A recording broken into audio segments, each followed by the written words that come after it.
All right, so have you ever really sat down and thought about someone actually stealing a US election? And I don't mean like in a movie, I mean for real. Yeah, It sounds kind of wild, right? right. But our deep dive today is going to get into some seriously unsettling scenarios, all based on this source we found called, get this, How to Steal the US Election.txt.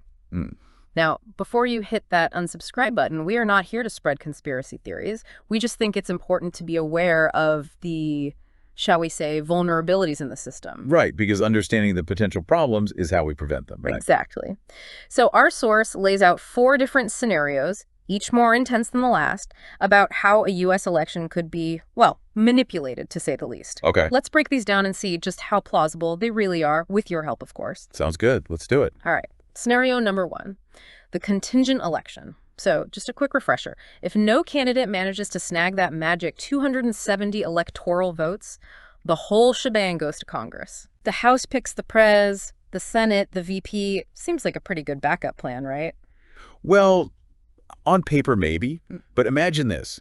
You've got a House of Representatives that's totally gridlocked, maybe even a third-party candidate stirring the pot. Oh, okay. I see where you're going with this. Suddenly, you're not talking about a smooth transition of power. You're talking strategic voting, potential deadlock, maybe even total chaos. Okay. Yeah, that took a turn. And here's the really unsettling part. Yeah. Instead of your vote deciding who leads the country, it comes down to a bunch of politicians making backroom deals. Oh, wow.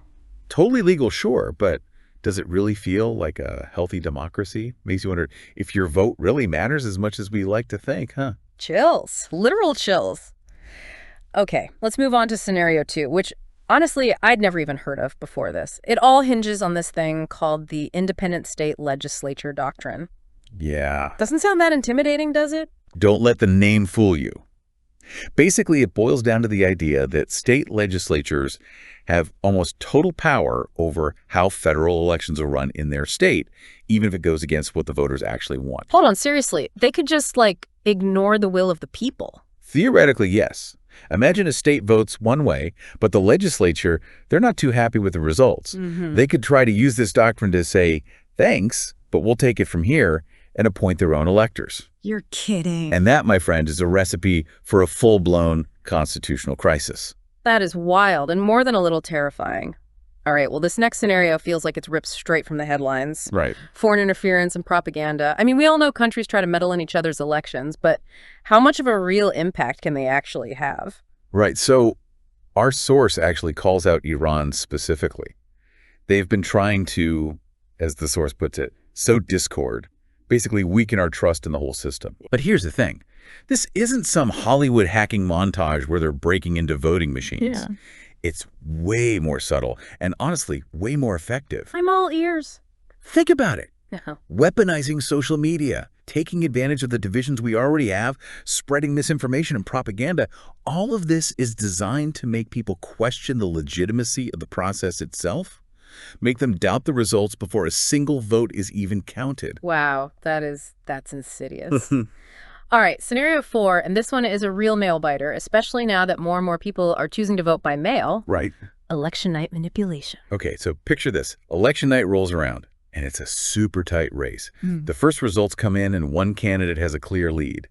But, and this is being best, what about all those mail-in ballots? Oh, right. What if they swing the other way? Yeah, I see where you're going with this.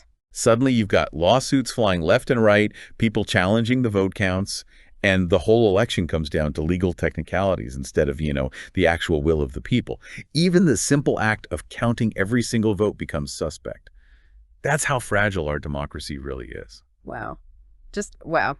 So before we wrap up here, I want to be crystal clear. Our goal today was not to freak anyone out. We just want you to be aware, to understand these potential vulnerabilities so that, maybe we can start thinking about solutions. Exactly. This source focuses on how an election could be stolen, but I think the more important question is, what are we, all of us, doing to prevent it? Can we strengthen our election security? Can we create clearer laws about how to handle electoral disputes? Because when it comes down to it, this isn't just about laws and systems. It's about each and every one of us being informed and engaged citizens. Because knowledge is power, right? That's right. Well, on that note, we're going to leave you to ponder that. Thanks for joining us on this deep dive.